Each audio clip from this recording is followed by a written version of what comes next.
Hello, everybody. Welcome to another episode of the Thriving Adoptees podcast. Today, I'm delighted to be joined by Zhen E Rammelsberg. I got that right, didn't I? You did. Yes. I didn't have time to listen to last time you came on to make sure that I did it. I was. I didn't listen to it either. Don't worry. You didn't listen to it. Like when I was a kid, I used to really hate the sound of my own voice. I think we all do. I think we all go through that. Yeah. Yeah. But now, I don't listen to myself because I'm hoping to listen to somebody else's wisdom rather than my stuff. Do you know what I mean? I want to learn from somebody that's been ahead of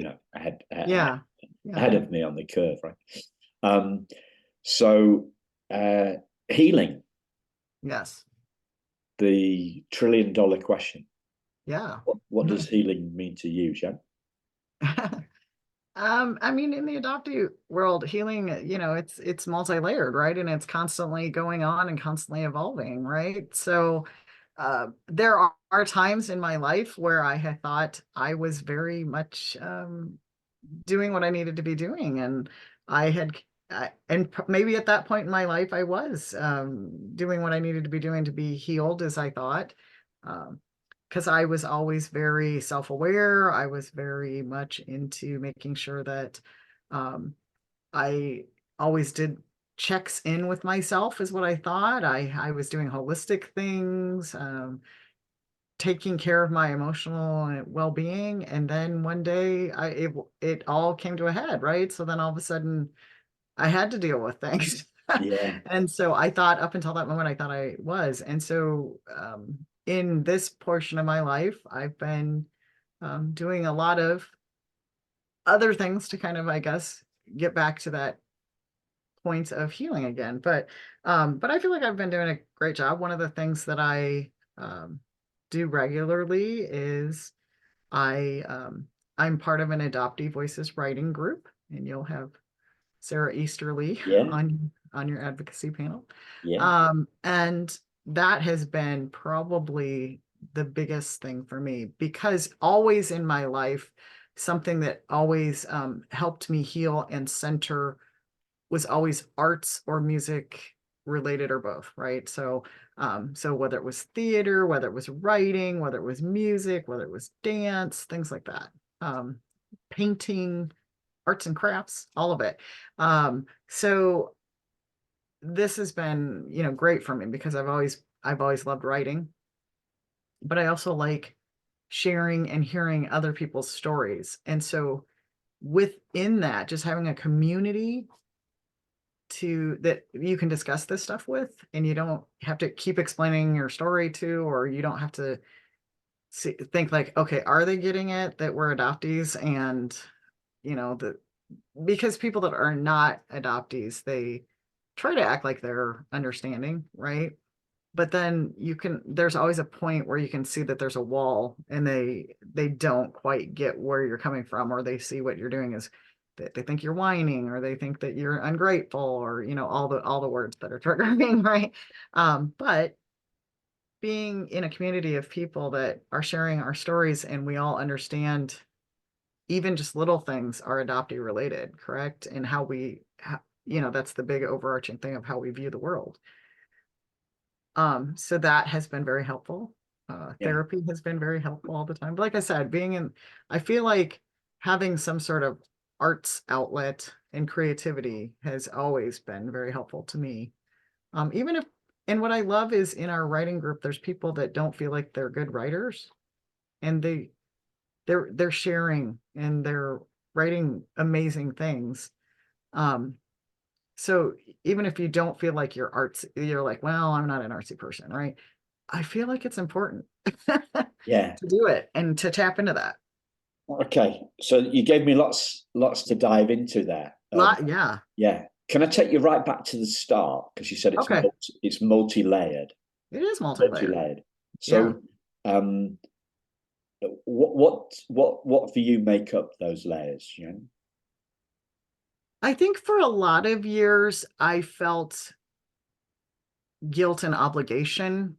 So there's different, like, I'm a people pleaser, and I'm finding out through like the different adoptee conferences that I go to and the different workshops that I do, that people pleasing is a trauma response. So for me, that was my response to trauma, was to make sure that I just made everybody happy, but not necessarily made myself happy, but made everybody else happy. So there's always that. I didn't want to disappoint the parents that had adopted me.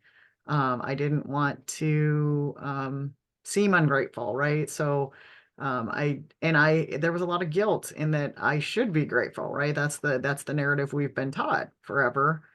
And so a lot of times I felt like I wasn't worthy of having feelings. I wasn't worthy of being healed, because I should be grateful and happy that I was adopted and taken out of this like other circumstance that was, whether it was true or false, correct?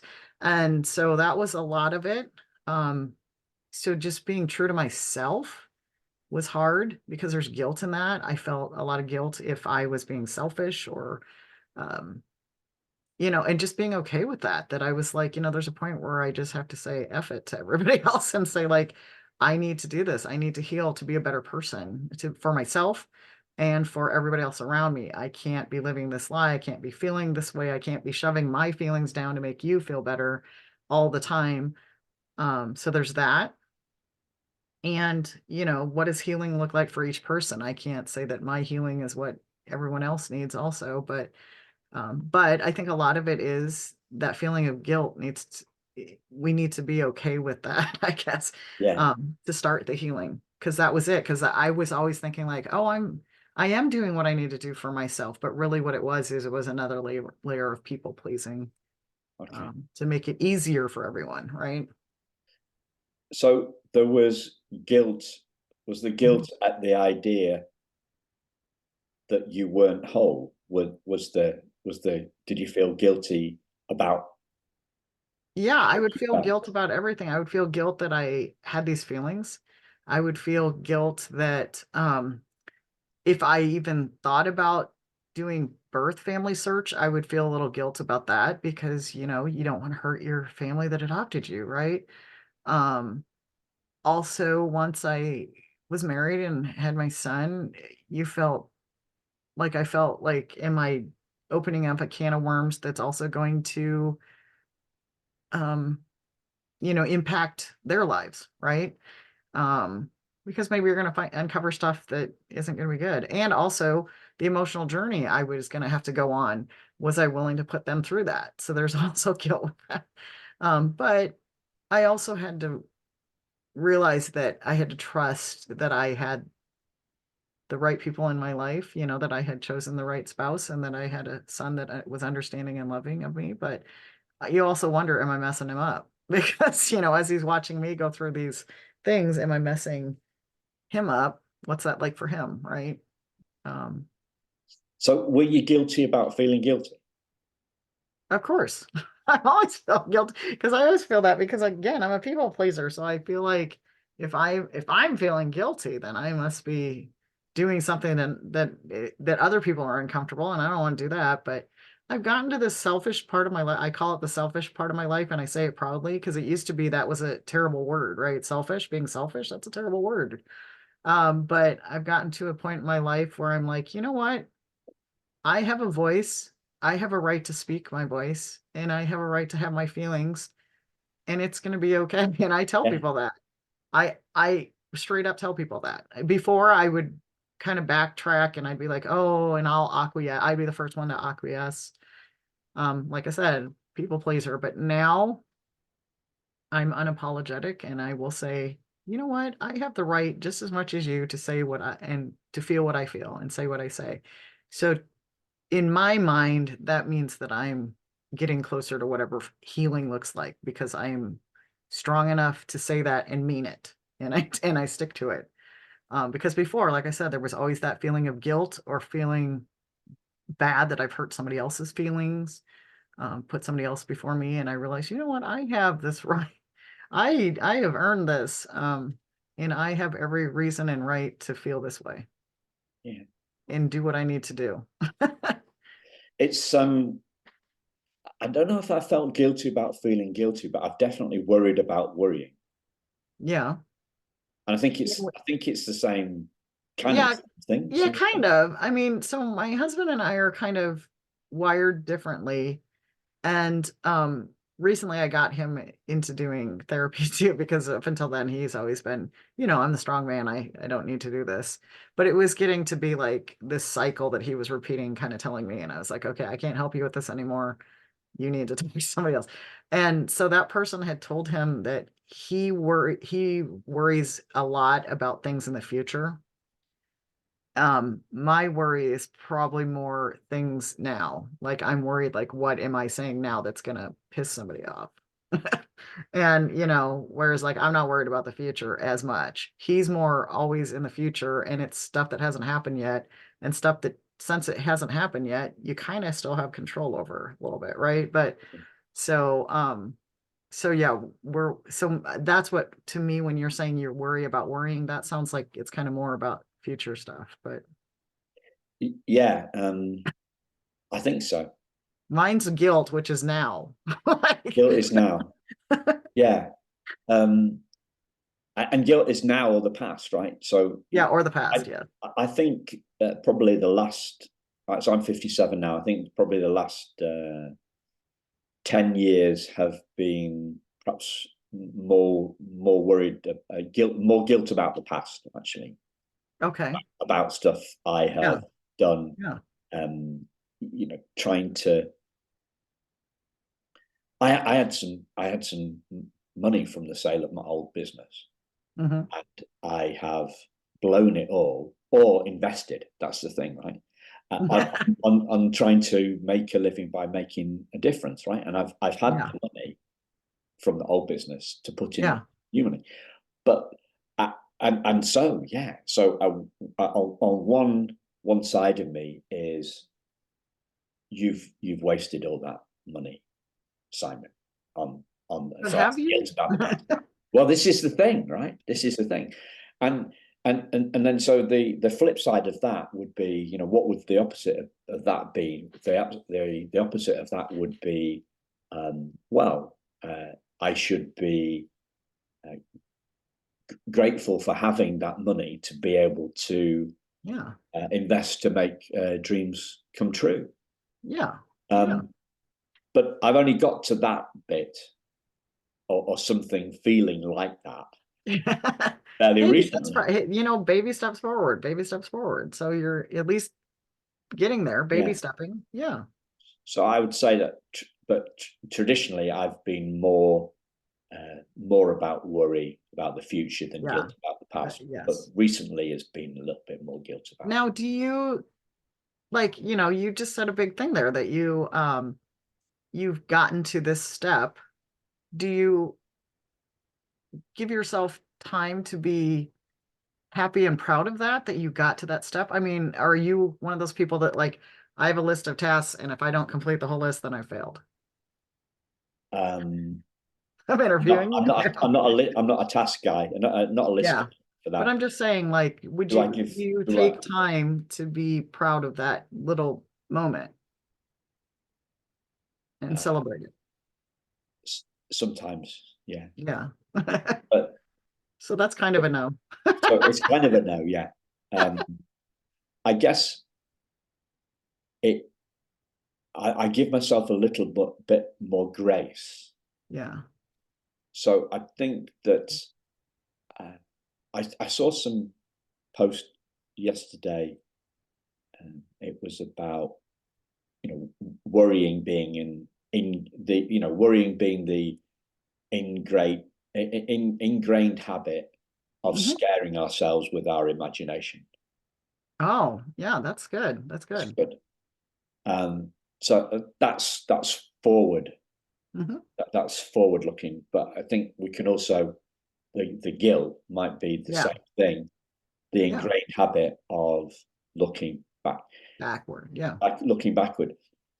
And something hit me today, actually, that just because the belief has gone, it might still hurt a little bit. So Yeah. if Yeah. I look at a bank balance, Yeah. But No, I understand so that. I'm over. I'm over. It's depth. It's about a depth of understanding. Yes, I for used sure. to think that understanding or belief busting was a one or a zero. Like Yes, I got you. understanding, I understand this, yes or no. Simon, do you know?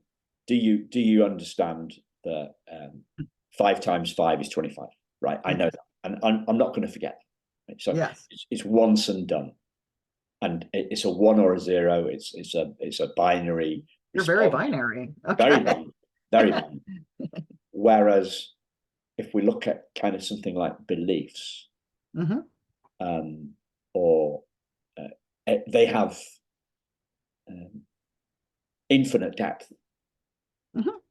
They have they have infinite depth. So Yeah, I live in the gray area. That's what I love. the grey area. I probably I worry people like my husband, and I probably worry people like you because he's very binary too. It's either yes or no, and I like to live in the gray area a little bit, not all the time.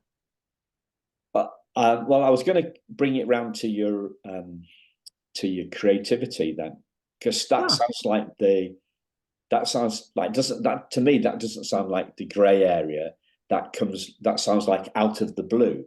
Yeah, we have Yeah, an a little bit. idea Yeah. Yeah. Yeah. out of the blue. Yeah. So, but before we go on to that, what what do you think? I love the way that you said it was you were kind of closing in. I think you said you used the word, well, I used to be like this, but now I'm kind of closing in Yeah. So on on the yeah, so healing. when because when I was younger, I believed that, like I said, that I was very healthy emotionally and that I had dealt with, but again, part of that was when I was in the adoptee fog. And those of you, that know adoptee terminology, that you'll know what the adoptee fog is. And so I believed that everything was wonderful and great, and I was dealing with everything like I was supposed to. And what's interesting is on the way driving here to do this interview, I was listening to this poet read one of her poems on public radio, and and her poem was about how she worked really hard to make herself very small. Okay, like that was most of her poetry. That piece was about how she tried. And I was thinking, oh my gosh, I've worked really hard to hide in plain sight. Um, so that if I was the funniest in the room, if I was the loudest in the room, if I was the most vibrant in the room, I have bright colored hair, I wear crazy clothes, then everyone would believe that I was okay, right? Including myself. So I realized that was a way of hiding, but in plain sight. She was more somebody that needs to hide, you don't, she doesn't want people to notice her, blah, blah, blah. I was the opposite. So everyone probably always thinks that I am this wild, put together, crazy, not crazy, but like, just outgoing, vivacious, have it together person. But really, um, I had convinced myself that I was very healthy and happy and emotionally where I needed to be. And then when everything breaks, and the house of cards falls, you have to deal with it. So that's what I'm saying is now I have really made sure that I am really truly doing the work that I need to do and not just saying it and not going through the motions of it so it seems like on the outside like my surface is put together, right? I really do. And like I said, I don't feel guilty now saying like I have the right to say this, I have the right to feel like this, I have the right to act like this, and it's okay. It's Yeah, not to make you happy, it's to help me. yeah. What as you were explaining that 5 or 10 minutes or so ago, the metaphor that came to my mind was this the idea of putting our own oxygen mask on first. Yes, for sure. So but nobody would, um, well, everybody gets the sense of that, don't they? Hmm. No, nobody would say that's a bad thing. Yeah, nobody would question you, and nobody would Nobody say like, well, questioned you that. weren't, well, that was selfish. You shouldn't have put your oxygen Yeah, mask on nobody first. would What'd you nobody do would that do that. for? But yeah, but then we feel guilt that if we take that metaphor and do that in life, we're made to eat. And I think a lot of it is on ourselves. I don't feel like the outside, I mean, with social media, I suppose people are very critical easily, but I think most of it is the guilt is comes from how I was perceiving that people would see that. That's why before I was not willing, and I was somebody that was not afraid to speak up, but I would also very quickly acquiesce and to people please if it was getting into an area where people were, getting upset about things, or if I could sense that maybe feel people were feeling bad about me, taking a little more space or taking time or acting, like a jerk. Sometimes because sometimes in healing you have to go through bad stuff, right? You can't just always be like up here and positive and sometimes you have to take time and kind of be a jerk and be selfish, like I said. So now I'm not afraid to do that. And um, but I'm still kind about it. I'm not like, I'm not a complete. So it sounds like coming out of the fog was a pretty hard landing. Yeah, I mean, I think it is for most people, right? Because up until then you believe that everything's this, and a lot of it is just like, just the stories we're told, and even if there is an adoption story in a movie or something, it's always a happy ever after ending that their family has been looking for them and they had a wonderful reason why they gave you up, and when you're finding out the reality of the adoption industry, um when I write, I write very bluntly that it's human trafficking. And I've had people even in the adoption community tell me that's jarring for them to hear and that's hard for them to hear. And I said, well, that's my truth. So, and I'm unapologetic of it. Because you're buying a person from another person and selling them to another. What is that? That's human trafficking, right? But I think it's because people think human trafficking is sexual or drug oriented, but it is, you're buying a human from another human. That's you're Yeah, trafficking a human. And then finding out that, especially in the case of Korean adoptees, that there were letters from the government saying you're not keeping up your quotas. So we were a product, right? So finding out that some of us weren't even really orphaned. So then that kind of dispels that adoptee fog orphan myth of like, oh, your mom had to make this hard decision and she did this beautiful thing to better your life. And you're finding out that's not even true. is to what extent do you think the guilt stuff is the clash between how we feel and how other people tell us that we should feel? Um, obviously with me, you're gonna I'm gonna feel guilt if I have an emotional connection to you. If you're somebody that I don't really have an emotional connection to, I'm not gonna feel guilt about about speaking my truth to you. But it's more yeah, like I said, your adoptive family, you feel guilty that you're like, if I go on this journey of self-discovery, are they going to be hurt that you weren't grateful, or that you're not happy about the adoption? Which there was a point where I realized a lot of truths about my adoption family that um my adopted dad was very emotionally abusive. My brother was very physically and sexually abusive to me, so but they had swept that under the rug um and just made sure we weren't together a lot. So then there was a point where I'd kind of suppressed it and forgotten about it, and then it came to a head when it all came flooding back. um and then when I brought that up with the family, then they were all like, oh no, that's that was so many years ago, and then they try to poo-poo it, right? So for many years I felt like I was the one that had to be the one that like would acquiesce and make sure that everyone was happy, and then I realized, you know what, I have the right to be angry about this, and you have the right, and I have the right to make you admit to me that my feelings are valid and that what I'm saying is real. And that how you handled it when I was a child and I came to you was not good, because your one job, if you adopted me, was to protect me, right? And you didn't do that. And then just other things happened because I had a child, as a young person out of wedlock. And then I was shunned by the family, but then my adoptive brother, or I was the adopted one, he's their biological son, had abused me, but that was okay. So that was a very confusing message to me.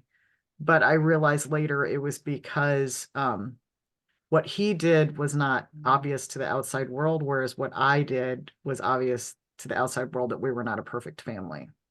So, and I don't know how much of it was whether they consciously or subconsciously realized they would treat me different, maybe because I was adopted. They said a lot of times it was because it was the difference between a boy and a girl. But I can't imagine that some of it didn't play because I was adopted, because I think in their mind they thought, well, it wasn't too bad because they're not biologically related, right? Yeah. It's still a horrible thing, and it shaped the rest of my life. And and they don't. I did finally get them to acknowledge it. I have talked about that at a lot of adoptee conferences, that there's a point, because your parents are aging, right? Because we talk about that our parents are aging, so we're kind of running out of time to have these deep conversations with them and actually have it make some impact. Because then there's a point where you're just kind of, it looks like you're just yelling at an old person, right? Yeah.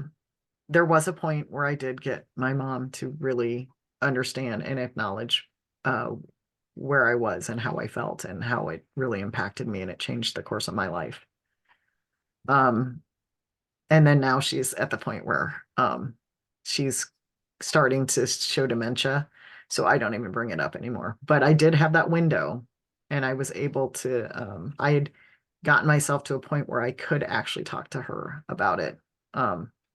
And that's the hard part, is getting to that point where you feel like you can do it and not feel guilty and not feel. That was like I don't know. I don't even know if I answered your question. Yeah. But like I said, most of guilt for me is if it's people that probably it's emotional blackmail, because it's people that I have an emotional connection to, so they know that they can manipulate me emotionally. So that's where I feel guilty. But then now I realize they don't have that hold on me anymore. I've I've gotten to a place where I see those traps that I have put myself into because I get emotionally attached, and then they, like I said, they can manipulate me emotionally. I don't allow that to happen anymore. No. Horrific stuff. I know. Horrific stuff. Yeah, yeah. They were bothered about the optics, weren't they? Correct. It was always about how we had to appear that we were this perfect family on the outside, even though inside there were, no family. I know 100% no family is perfect because it's made up of people, right? um, and but the again, kind of like the adoptee fog, I had convinced myself that I had a very strong, deep relationship with my family because my mother and I were able to discuss everything. We really were. But then I realized it truly wasn't everything, because it was everything to a point, right? As long as, because there were things that like I said, my father was emotionally abusive to all of us, even though if you ask my mom, she'll deny it. And their son, same thing. But he was, and he would do these just horrific things. And I think just because my mom was just so used to it, she doesn't think it was emotionally abusive. She just thinks that's just how your dad was, right? But even like later years, so he died, and so when I was at the visitation, I remember having a conversation with somebody, and I said, here's the thing. I called him the bee charmer because he could charm bees. He really could. He could grab the queen out of a hive of bees, take her, and then the hive would follow, right? Because he could charm bees. He could be just being horrible and saying just the most horrible, god-awful things to us 1 second, and then the phone would ring and he would be, and all of a sudden it was like a switch went off and he would be Mr. Charming to whoever was on the phone. Yeah. So that's how a lot of people saw him. But it was interesting that this other person was like, oh yeah, I would see that too, and these things that he would do. And I was like, okay, so it wasn't just Yeah. because they would make me believe that I was exaggerating or that these things weren't real. And I was like, no, I clearly remember this, and the abusive things that he would do to my mom. So, and that was a lot of it. I didn't enjoy that, but we were never allowed. I never discussed that with my mom. So like I said, we were able to discuss everything, it seemed like, but really, so I was lulled into this belief that like, oh, we talked about everything, and so everything was taken care of or managed. And then I realized, no, there was only like to a point. Yeah. Real Jekyll and Hyde character. Oh, for sure. He's a Gemini. Yeah. I don't even know what that means. Well, they're supposed to be split personalities. As what people will say in the north of England. I was gonna say I don't want to lose your people that are listening. That Yeah. Or be like, no. Sugar and shite. Yeah. North of England. The one that came to me, do you ever watch that House of Cards? Yeah. Yeah. Because that the main character, well, he what's he called? The main actor, House of Cards. Oh, Kevin Spacey? Kevin Spacey, yeah. Yeah. Well, he was accused, wasn't he? Oh yeah, by my friend actually. My friend is Anthony Rapp that accused him of, and I know for a fact he did assault my friend, but yes. Oh. Yeah. So yeah. But whether he did not get, like, he didn't get convicted of it, but it was enough to well, he change was his reputation in Hollywood. Yeah, he blew, the reputation was blown a long time before the court case. But as you say, did he get acquitted or did he get not guilty or something? I can't remember. Yeah, it was because there wasn't enough. There wasn't enough evidence. It's a he said, right? Yeah. So yeah. I was brought up really honest, and sometimes too honest, I think. Same. And so watching that House of Cards, it was fascinating to me that the guy could be so Jekyll and Hyde, Yeah, so for sure. he could be the beekeeper, the child, and then just organize, just ring somebody and say, kill that guy, Yeah, and not even think anything of it. Not thinking a real psychopath. Yeah, that's what I'm saying. Yeah, that was my father. Yeah. So I never had a good relationship with him. Weirdly, on it starts when you're a child, especially when you're a child of adoption. Children know on a basic carnal level if they get along with somebody or not, right? That's just part of being a child, right?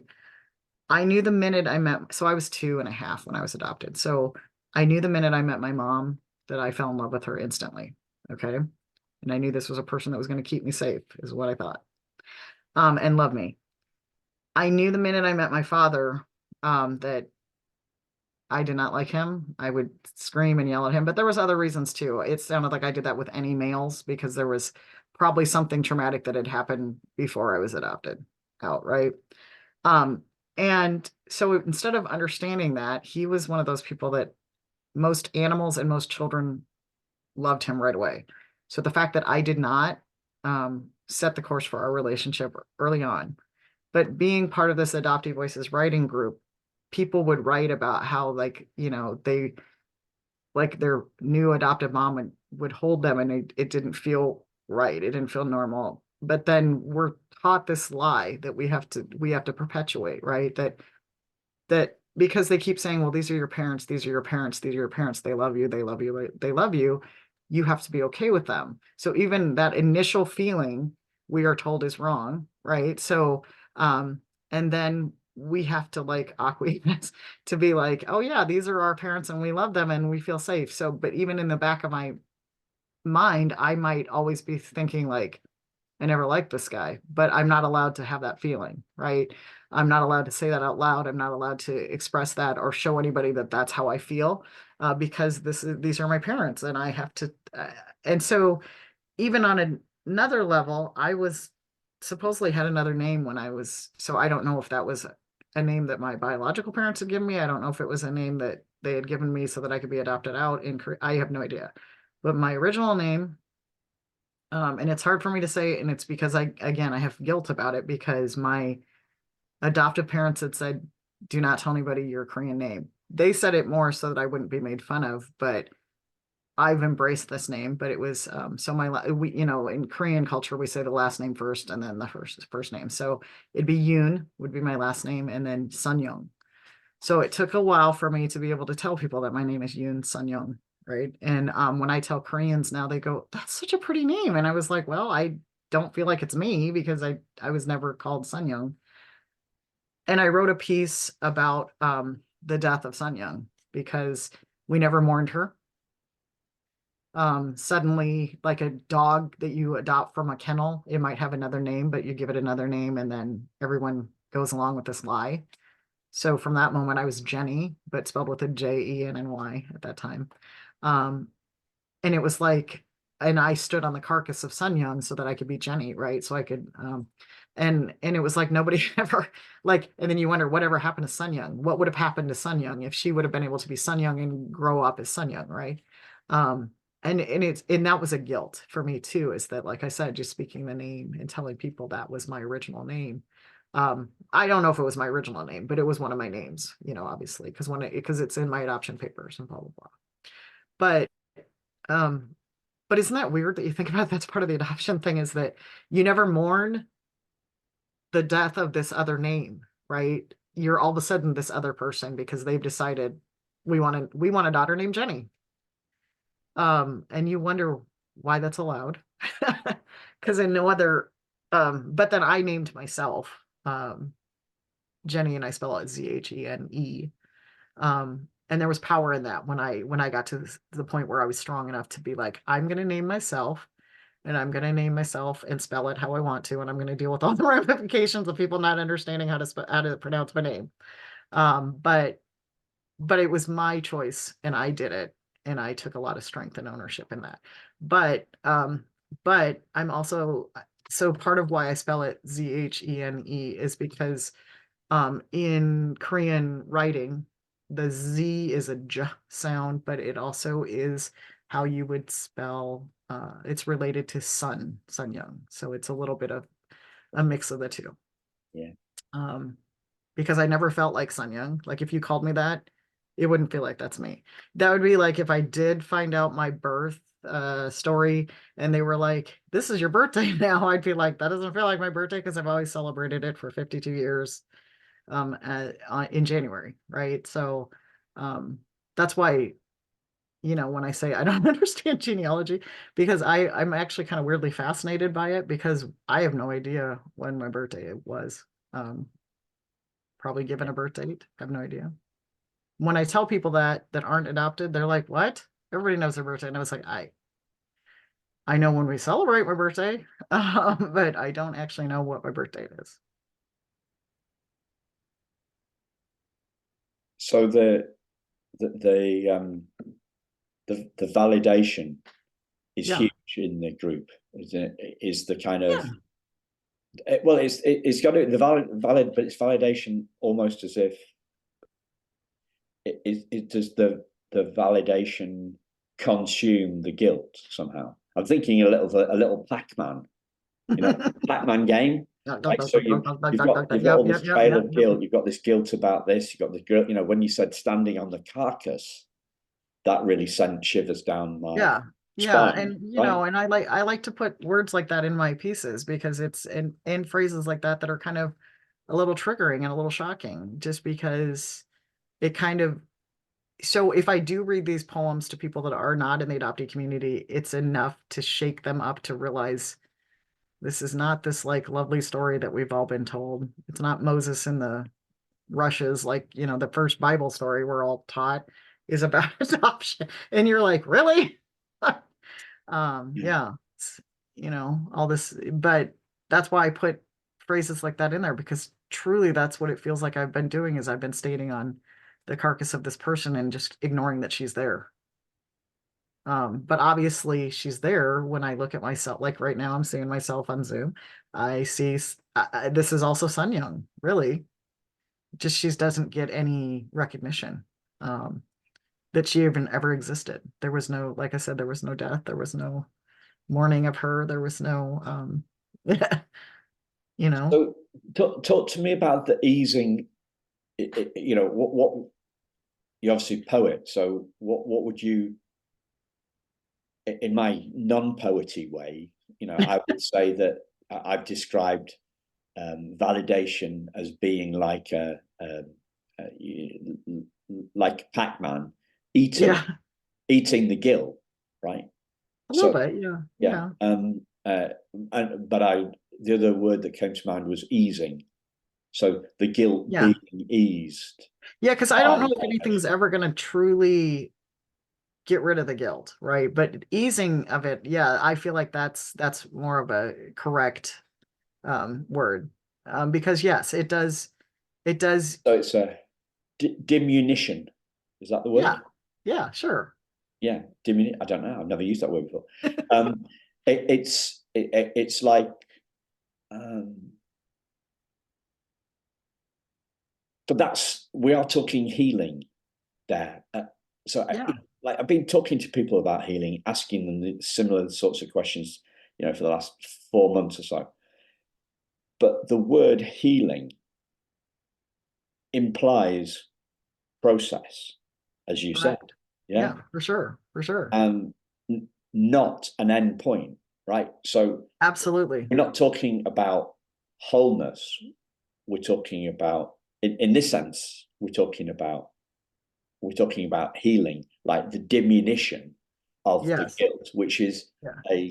like it fading from black to grey. And maybe this is why you were talking about playing in the grey space I live in the earlier gray on. areas because there's black and white and then the gray is in the middle, and I live in the gray a lot. But Have you heard the term vignette? no. Vignette, vignette, Oh, right? vignette. Yeah, I know Vignette, vignette. yeah. Yeah, I was gonna So say in theater we use vignettes all the time. Yes. so what does vignette mean in theatre? Vignette is more of like goodness, now you're making me say that. I don't know. Like when we do a vignette, it's more like, well, tableau and vignette are kind of the same thing. It's kind of how we like group, like how you want the picture to look, and then you kind of take that little section and it's a vignette because it's like a little story that kind of emphasizes that, Yeah, like that that unit, that picture. What do you want it to look like? Yeah, yeah. so So vignette means I've heard it like a snapshot, isn't it? Like yeah, or a case study or a little. yeah, In graphic terms, in graphic design, what vignette means is it's a fading out. So you'll have a vignette like from a it's dark like, because blue. isn't that kind of where it's like dark on the edges and issues? Yeah, well, but it would usually be kind of like it would be dark at the top, Yeah, getting lighter, and then getting lighter as you're and going down. getting lighter, Gotcha, and then it would gotcha. go lighter, but it wouldn't go to white. So if it was black at the top, it wouldn't go to white. It would just fade. So that's the kind of the um, that's the metaphor that's coming to my Yeah, mind in terms of what's happening with the guilt. And the reason that yeah, the reason that I'm eking so much out of this and being so specific about it is because maybe there's some people like me that think it's healed to whole. Yeah, so I was gonna, because you had kind of said that, and I was gonna say something about that. I feel like I don't know that necessarily, at least for my journey, I don't know that those two things are in the same plane. Like healing is, like you said, is a process, right? But I still feel whole, which is a totally different thing.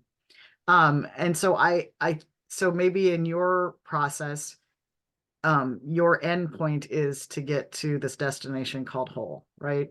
And so you're using healing as your way to get to there. Mine is necessarily, they're not in the same plane, like, so they're never going to intersect, right?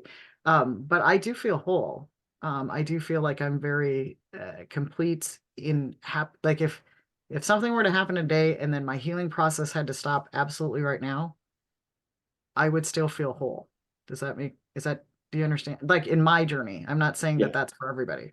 Okay. But in my journey, I would feel whole. But I also don't feel like there's an end to my journey of healing because it's always constantly a process, correct? But for me, but I'm not trying to get to this magic destination either. Does that make sense? Yeah. So let me play mine back to you.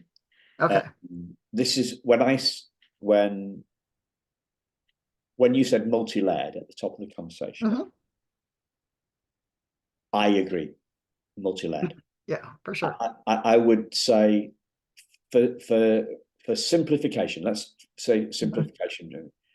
I would say what we are talking about is that there are two layers, right? Mhm. Just for simplification. Yeah, sure. So I would say let's call one layer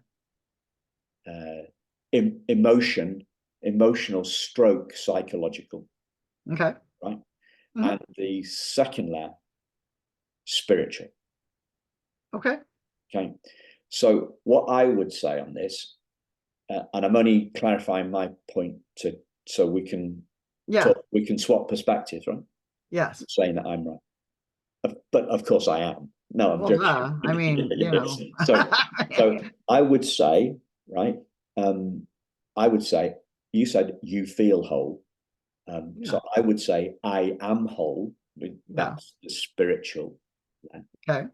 Um, and and then I would say uh, I I am still healing. That's the Oh, gotcha. Yeah. psychological versus emotional. But Gotcha. I would take I get my biggest juice, right? I get my biggest juice from who I am Mhm. rather than what I think or how I feel. Okay. So that makes sense because yeah, because like I said, I'm more of a how I feel. That's how I know I am in a good place is Okay. if how I feel is good. Okay. Yeah. Um, a story's coming back. A little example from my life coming back. It was about 4 years ago. When and it's the opposite of validation, right? So I care more about who I am than what I think. Okay. I care more about who I am than how I feel. Right? Okay. So thoughts are less important to me than identity. Yeah, gotcha. Somebody I was in a big hotel room and there was like 200 people there, and somebody asked a question about thought, the importance of thought, right? And so for simplification, let's just say, because I can't remember exactly what happened, but I remember how I felt afterwards. Somebody said, "Who doesn't think that thought is important?" Oh my gosh, And I put my hand up. that's a deep question actually. Anyway, yeah. I've simplified it, right? I can't Yeah, remember.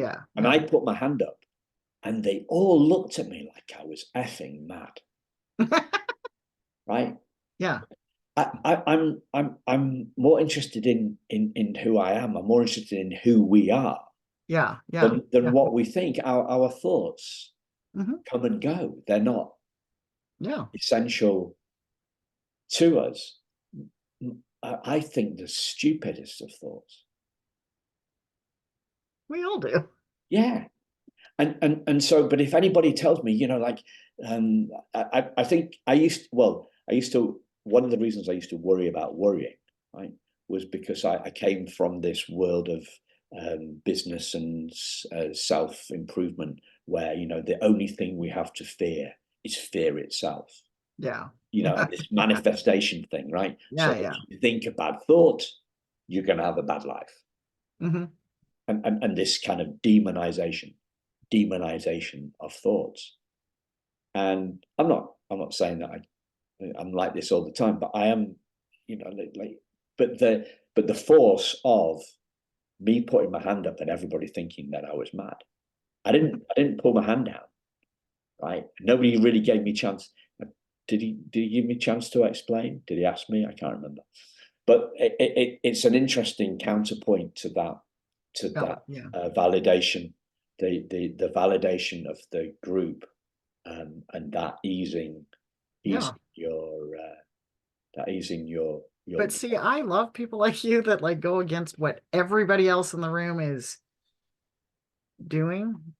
Because I'm not saying that the other people didn't also believe that, but whether they were afraid to be the outlier, right? Because obviously the way it was phrased and the way that everyone was in that room, they want you to all kind of think the same way, right? Or, even though you were like, thinking has nothing to do with it. Yeah. But it was just interesting that you were willing to be the outlier. Well, I just put my hand up. It was a response. I had to look. I didn't wait. I didn't look around the room and see. No, I know, but it's a simple act of defiance, and you didn't even realize you were doing it. Well, yeah, I didn't realize I was doing it, but the whole thing was, and I don't think did he ask me a follow up. It is a bit of a nut. It's a bit of a nutso thing, but I think everybody talks about mindset, and not everybody, but in the personal development and the kind of like the business coaching kind of space, it's a different vibe. It's a different vibe. We're in a far more emotional space there in the adoption thing. But like I said, I know that Whole. I know how healthy I am with how I feel. That, and even like when I meet people, I know how they make me feel, and I know I can suss out quickly what kind of person they are, and I'm pretty good at that if I don't let other things block that. Same thing with being in a job, like my husband, he can work in a job and he isn't worried about like, does this job make me happy? I'm more, does this job make me happy, right? For me to be in it for longevity. And then that actually makes it harder for me because you're seeking something that probably isn't going to happen with some of your jobs that are out there, right? Indeed. Can we go back to the easing thing? Okay. So just want to like, how does guilt ease? What causes guilt to ease? What has caused your guilt to ease, do you think? Is it anything that can be put into words, or is it? I think, like I said, for me, and I'm not saying this is for everybody, but for me, I started putting myself first and not feeling guilty about that. Like I said, I think I let other people emotionally blackmail me. So, and it was, a lot of it is because, there's that parent-child relationship that starts from when you're a very young person, so you don't know that you have a voice against this, right? And I was also raised, what I'm impressed with, and I've said this to other people that are now in this generation, I said, what I'm impressed with is I was raised in a generation where I was made to feel guilty if I spoke up, if I showed dissension about things. So for 50 years, I was in this guilt. And so now I'm starting to speak up, and I still have that where I am like, oh, I shouldn't be doing that because I was taught not to. But what I'm impressed with is this generation, whether people like it or not, they don't have to overcome that and then speak up, right? They are already raised that they're like, if I don't like it, I'm going to tell you I don't want to do it. I don't like it. I'm not going to do it. So a lot of people see this generation as like, well, they aren't willing to work hard and they aren't willing to do this. Well, they're not having to overcome this other stuff that has society has put on them because they weren't raised in that time, right? So I'm actually impressed with them that they might actually move the needle forward quicker because they don't have to overcome this other thing before they start actually doing stuff. They will start, like I said, they kind of like the TikTok generation is what I call them. They they're not afraid to be like, okay, politically we don't like you, we're not gonna vote for you, or um they're not afraid to say like, we're tired of this, you haven't been taking care of us, so we're gonna do it. Whereas like I said, I'm from a generation where I was like, there's processes that have to happen. You have to like kind of live through a certain amount of crap before you're allowed to speak up, right? You have to work your way up. You probably did that in business. You have to work your way up. So you're kind of given the shit jobs as when you start. This generation is like, you know what? We don't have to. If we don't want to work, we're not going to work.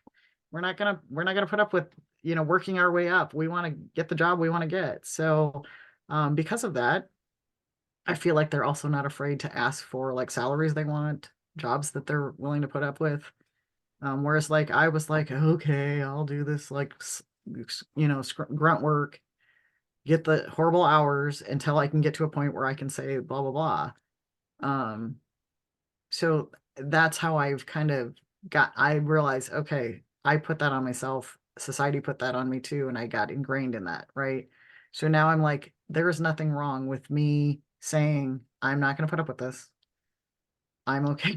I need to be given a certain amount of time and leeway to deal with it how I have to deal with it and process it how I have to process it. You're gonna have to deal with like, me being an ass for a little bit, maybe, or me being just unreasonable for a little bit, um, till I come out the other side. Yeah. And just be supportive of me. And so I'm not afraid now to do that. And I put myself first and I don't, so I've kind of gotten rid of the guilt. Because it really, the guilt that I would feel, I'm not even sure was really coming from these other people. I think it was what I was afraid that I was going to disappoint them, right? I was going to hurt their feelings. I was going to Yeah. disappoint them. I would not seem like the perfect person to them anymore. And so I just kind of went away with that because I was like, you're going to think what you're going to think about me regardless. So why do I care what you're thinking about me, right? So that's kind of how I eased that. Yeah. So you said move the needle. Mhm. Yeah. What does it say above the needle? Well, like, so I think things differently now that I'm also a grandmother. I have a granddaughter. And Wow. so here, on our side of the pond, we've gotten, Roe versus Wade got overturned. Yeah. So there's a part of me that I worry about the future that my granddaughter has now inherited. And what I'm impressed with is this generation will probably not put up with it for as long as we did before we were able to change to pass Roe versus Wade, right? Um, so I'm hoping that because then they can like uh, like I said, that they're willing to move the needle and quicker and say like, you know what? We are not willing to not have health care for women and equal pay for women, right? Um So so I does it say yeah. like equality or freedom on the needle? Yeah. Um, definitely. Hopefully, hopefully we're getting closer to parity, right? Um, I would like to say that we're going to get equality. Um, it's sad. And Yeah. freedom of expression is another thing that could be on your needle, as you've expressed it. Yeah. Yeah, I mean, but you also have to realize there's two sides to that coin, right? Because you have your people like your Donald Trumps, right? Because technically he's exercising his freedom to express, whether he's telling truth. Truth or not? Yeah. Yeah, so there's that. So you have to kind of be more specific if you want to keep it in a certain area. But you also realize freedoms mean two sides to every coin, right? Good and bad.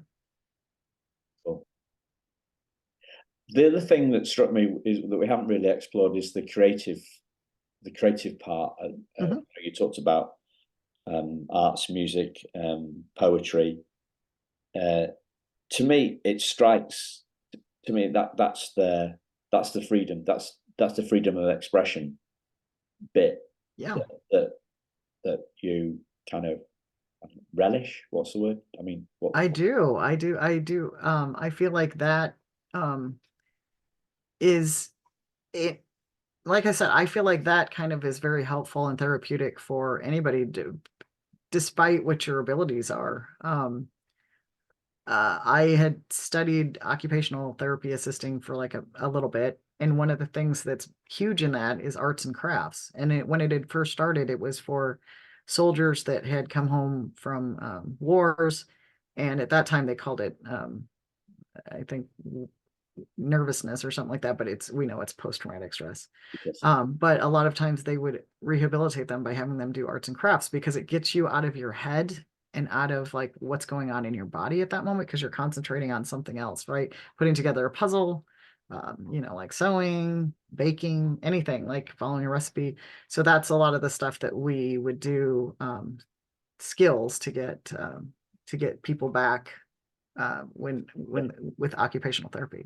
Yeah. But like even during the pandemic, when everything was shut down, what were people doing? They were doing a lot of like artsy things, right? They were doing puzzles and they were doing like they were drawing and painting and doing music online and things. Because yeah, we know we need that to help our selves feel healed and emotionally express ourselves and be therapeutic. So yes, every time I've done anything kind of very creative, it's really helped. And I feel like I said, it helps no matter what your ability. You don't have to be like this amazing artist. We have all types of writing abilities, like I said in our writing workshop. Some people will say, I don't know how to write, and they'll literally just read like some phrases that they had jotted down, and they're not in a form. Yeah. But it's not like an English lesson where no, we're not grading your paper, but exactly. sometimes they'll say some of the most beautiful things in the simplest, shortest form. The one thing I cannot do is brevity. Brevity is not my friend. But can you give us a longer answer on that? Yeah, can I on why brevity is not my friend. Oh my gosh. But they'll write these like just like one phrase and though it's perfect and it's beautiful. And I'll say like, I know you think you're not a writer, but that was your truth and you spoke it. And it was beautiful. Yeah. That's the difference, isn't it? It's a slightly strange parallel, but I used to be in the Scouts, right? And the Boy Scouts, and they taught you how to read a map, or you were doing learning from. And then I thought, well, that's the way that you taught this stuff, and there wasn't a lot of detail, there wasn't a lot of thought, there wasn't a lot of explanation, there wasn't a lot. It was just not great. Let's call it that. A couple of years later, when I was about 22, I went on an outward bound course where you paid to do things like instead of paying £50 to go on scout camp for a week, you pay whatever, like £500 to go on an outward bound camp. Yeah. But but they treat you like an adult rather than and they treat you like an adult because you are one. As adult as I can be. But the whole kind of the culture around the learning and the transference of knowledge and skills on the same stuff, like map reading, for example, it's completely different. Absolutely, completely different. Absolutely, completely different, and so much more rounded, so much more empowering, and it made for a completely different experience of the learning, and a completely different impact of the learning, i.e., it sunk in for me, and a completely different outcome. because so I didn't get lost as much, right? Because I'd been, you know, the education was done. And it struck me that that's the same thing as, you know, like if we look at English, you know, an English classroom, you know, American English or oh, real okay. English? I don't know. I'm assuming it's the same sort of vibe, right? Everybody's obsessed with grades. So, Yes, you know, true. you're talking about it. It doesn't matter what the writing. It Yeah, doesn't matter of the standard yeah, of writing.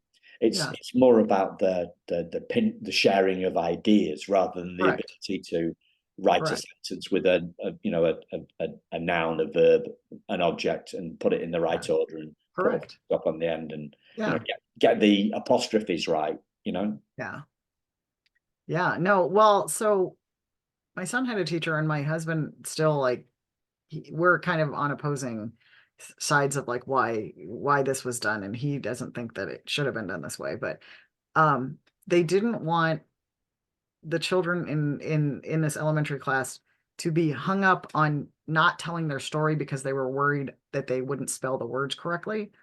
So they said, just try and spell the words however you can. Don't worry about that. Don't worry if it's misspelled. Just tell the story, right? So to this day, my husband's like, yeah, our son can't spell because of that. And I said, but they were trying to not stifle his creativity, because if he was worried, like, I don't know this word, then I'm not going to do the sentence, right? And so I said, I appreciate that, because that was more about just having him tell a story, right? So, but I also realized that maybe it also stunted his spelling. Yeah. But I appreciated that they didn't want him. It was more about the creativity of the story as opposed to, you know, the spelling and correct grammar. But he was also a child, so and the teacher would, you know, would write above it how you spell the word. But I appreciated that, because then he was being taught to be creative. Yeah. Without So the moral of the story is, if you're interested in writing, or you're interested in just getting ideas out there, Mhm. then you should check out what Jen and Sarah are doing at Oh, for sure. Yeah. Yeah. So I think it's time to bring it in. But I want to check. Is there anything else that you'd like to share? No, I think we've covered everything. Yeah. Yeah. Yeah. It's been a great hour. I've loved it. It's been a fantastic hour, and I just want you to know that I appreciate that um you have this outlet for those of us adoptees during our journeys, and that you've even adapted kind of your subject. I really appreciate that you do this, Simon. So Thank you. thank you. Yeah, that's landed for me. Thank you. Thanks, listeners. We'll speak to you again very soon. Take care. Goodbye. Oh.